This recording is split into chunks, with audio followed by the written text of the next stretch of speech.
And obviously, going to the new year, we're going to be talking about the next topic here, which is Dying Light 2's 500-hour completion time sparks debate. Coming to you in February. Yeah, coming to you in February, exactly. Shit, that's February too. Yep. And title of the Forbes article here, just to read a little bit of this. And part of this is the tweet that Dying Light 2 submitted. So originally, they sent information saying, "Hey, Dying Light 2, 500 hours to complete." Everyone said, "What?" And there's a mass array of panic. So Dying Light, the company, they had to submit a tweet, calm everybody down. So this is here in quote, "Update.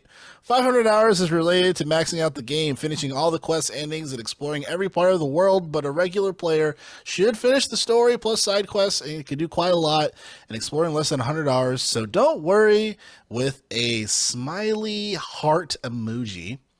So I'm hoping that, lowered the blood pressure of many. I'm really excited for Dying Light, and I do want to give them their kudos. And let me give them some of these guys, just because they've kind of had a whirlwind, right, or just a huge 360 or 180, if you will, like coming from.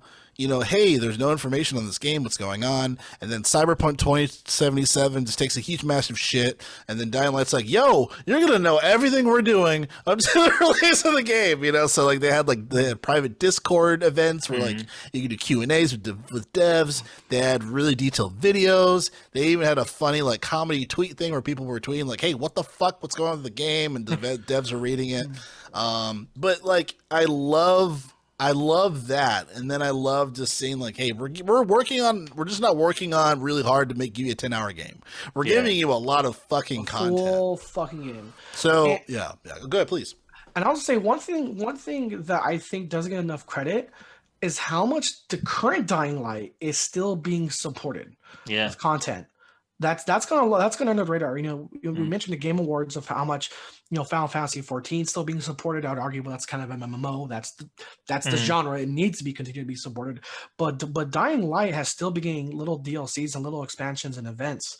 Still to this day, I mean, the Platinum Edition that I bought, it was pretty much everything was on sale for $20, and to help commemorate that launch, there was this. It's a deal. It's like a DLC thing where it's a horde mode, but you're in hell, and it's just really cool. So they're still supporting Dying Light now. Yeah, which I think is awesome. I think it's awesome that it's been all this fucking time and Dying Light 2 still exists. Yeah, that's true. For a longest time, we were like, "Are we getting this game?" It was along the lines of fucking Dead Island. It's what's happening here? No, that's always that's a somber thing on the show. We're always like, and the thing is that's funny, in terms of the kind of the quote unquote social media timeline of for arguably here and there for years, people were asking, is this game going to still come out because it's quote unquote brother sister game, that Dead Island. Where the fuck is that? So we're like, oh no, is Dying Light gonna have a Dead Island production hell situation? And to put that to a point to kind of stoke their own fire, because I don't know if you guys really remember this phase where they went through a frog phase where for months, for at least weeks, for people posting and they're tweeting them of hey, when's this game coming out? No context, frog pictures. Just when's this game coming out? Here's a frog. Here's a frog. Oh, and it was hey, so is this game a production hell like Dead Island? Toad. Just it's so we're okay, someone's still running their social media page, but we're getting frogs. Community managers killing it.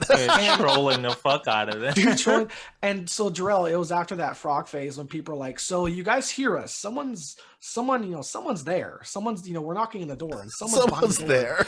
And then that was what garnered that funny response to the Dying Light devs of, hey, fuck you guys. We're still making this game, okay? Calm the fuck down. And to a point where well, you were just sending us frog pictures. So yeah, frog pictures don't calm us down, what the fuck's going on? But with the announcement of this playtime, I'm definitely glad they clarified it because mentally, like, I'm hyped for Dying Light, but when I on face value and I heard it's gonna take 500 hours, I was like, ooh, I never got the vibes that Dying Light was a Skyrim. So you actually thought it was gonna be like 500 like story hours? Well, like just like side quests to like other stuff. Like, but Dying Light Part 1 had a lot of content. I mean, not no 500 hours, but it had a lot of content. Yeah, it had a lot. Yeah. But I'm definitely glad they cleared. I'm definitely glad they cleared it up. And they said, like, it was like roughly 20 hours. If you're just tunnel vision a story, 20 hours with side mission, 80. And I'm like, cool, that's awesome. And hey, collectibles, all this other shit. But I'm still excited for the game. The only thing that makes me nervous is we mentioned the release window, February. This comes out around the same time as the literal award, like from one of the categories from the Video Game Awards was most hyped or most excited for game. The winner was Elden Ring. God damn it! That's also February. So. Yeah.